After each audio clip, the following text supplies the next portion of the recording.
Queridos varones, los saludo en el nombre del Señor.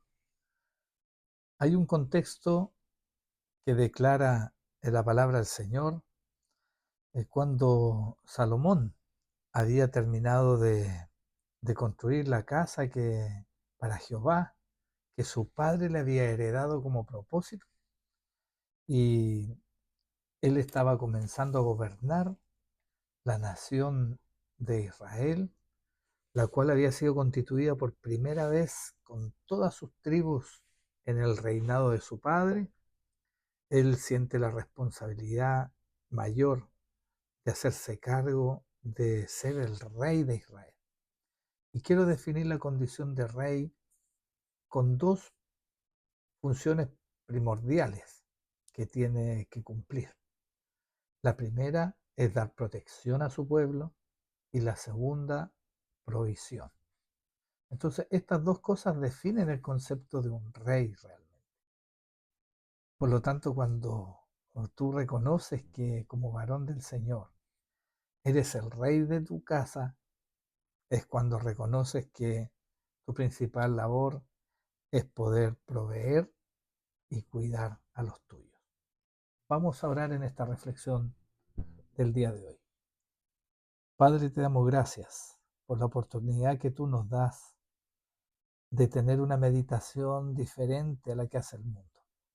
No en los conceptos de esta tierra, sino en aquello que viene de lo alto, esa justicia que primeramente es pura, que es pacífica, que es benigna y que se comparte en paz para los que hacen la paz. Por eso, Señor, pedimos tu dirección esta mañana, este día, para poder recibir esta reflexión con la sabiduría que tú tienes para nuestra vida en este tiempo. En el nombre de Jesús. Amén. En segunda de Crónica, en el capítulo 7, desde el versículo 11 al 14, eh, comenta la palabra del Señor que terminó Salomón la casa de Jehová y la casa del rey, y todo lo que Salomón se propuso hacer en la casa de Jehová y en su propia casa fue prosperado.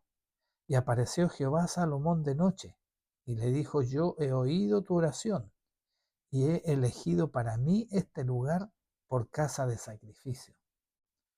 Si yo cerrare los cielos para que no haya lluvia, y si mandare a la langosta que consuma la tierra, o si enviare pestilencia a mi pueblo, si se humillare mi pueblo sobre el cual mi nombre es invocado, y oraren y buscaren mi rostro, se convirtieren de sus malos caminos, entonces yo iré desde los cielos y perdonaré sus pecados y sanaré su tierra. Qué bueno es el Señor. Él está entregando aquí la fórmula de lo que debe hacer un rey, lo que debemos hacer nosotros cuando hayan problemas o haya grandes pruebas para nuestras vidas, para nuestro hogar, para nuestra familia. Cuatro cosas que debemos hacer, ¿no es cierto? Humillarnos, invocar el nombre del Señor, orar y buscar el rostro de Dios y convertirnos de nuestros malos caminos. Cuatro cosas que son prácticas. El humillarse significa, ¿no es cierto?, colocarnos en el lugar que nos corresponde. Es decir, no darnos atributos superiores a nuestra realidad. Y humillarse también, en el sentido práctico de la vida, es considerar que tal vez, que hay un tal vez que no tengas razón en aquello que tú piensas. Cuando nosotros nos damos la oportunidad de ese tal vez, de no tener la razón, vamos a ser empáticos con el otro, vamos a poder colocarnos en el lugar del otro. Entonces, esa es una de las maneras de humillarse, sobre todo en un ambiente o en un entorno o cuando tengas una discusión con los que amas. Puede que tengas la razón, Pero la razón no lo es todo. La motivación adecuada debe ser el amor. Es más, nuestro Señor Jesucristo dice que Él, aun estando en su condición de Dios, no escatimó en dejar esa condición y humillarse a lo sumo y hacerse hombre. Y tal vez ese es el hombre que Dios demanda de nosotros en este tiempo. Aquel que está dispuesto a humillarse, sobre todo cuando estamos en condición de pruebas. No ser soberbio, no ser orgulloso, reconocer que no todo depende de nosotros, sino por el contrario, que realmente dependemos de Dios. Por lo tanto, por consiguiente, viene el invocar su nombre. Señor, te necesito. ¿Cierto? Y orar. Y orar es reconocer también que necesitamos de Dios. Es hablar con Él con el corazón abierto, genuinamente declarar nuestras imposibilidades y nuestras necesidades.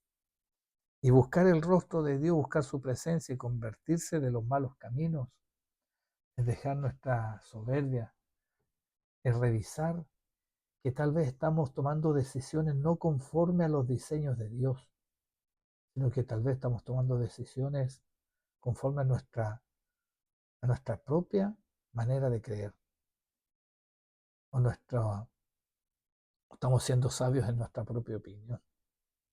Pero ¿cómo saber realmente eh, que, que estamos en malos caminos? El Señor tiene un diseño para todo. Y en su palabra, Él diseña las cosas. Por eso, amar, por ejemplo, como Dios manda, puede parecer una palabra cliché, pero cuando nos damos cuenta que en su palabra el Señor establece cómo el varón debe amar a su esposa, cómo debemos relacionarnos con nuestro jefe, nuestras autoridades, cómo debemos relacionar a nuestro prójimo, nuestra percepción va a cambiar. Entonces esto va a permitir que en nuestro corazón se instaure la voluntad del Padre. Fíjese que en segunda de Crónicas 36, en el versículo 11, dice que de 21 años era el rey Sedequías cuando comenzó a reinar, y 11 años reinó en Jerusalén. E hizo lo malo ante los ojos de Jehová su Dios, y no se humilló delante del profeta Jeremías, que le hablaba de parte de Jehová. Es decir, no se dio la posibilidad humilde de pensar que tal vez él no tenía la razón y Jeremías sí la tenía, y le hablaba de parte de Jehová. Se rebeló a sí mismo contra Nabucodonosor, dice, al cual había jurado por Dios, y endureció su cerviz y obstinó su corazón para no volverse a Jehová, el Dios de Israel. También todos los principales sacerdotes y el pueblo aumentaron la iniquidad, siguiendo todas las abominaciones de las naciones y contaminando la casa de Jehová, la cual él había santificado en Jerusalén. Y Jehová, el Dios de sus padres, envió constantemente palabras a ellos por medio de sus mensajeros, porque él tenía misericordia de su pueblo y de su habitación. Mas ellos hacían escarnio de los mensajeros de Dios y menospreciaban sus palabras, burlándose de sus profetas, hasta que subió la ira de Jehová contra su pueblo y no hubo ya remedio. Qué tremendo. Sedequías, que conocía cuál era la forma que tenía para salir de los problemas, como Salomón lo había recibido, si tan solo se humillare mi pueblo, si invocare mi nombre, si oraren y buscaran el rostro de Dios y se convirtieran de sus malos caminos. Y en cambio él perseveró, Sedequías, en su maldad. Un ejemplo claro. Y Jeremías, ¿qué le decía? Dice eh,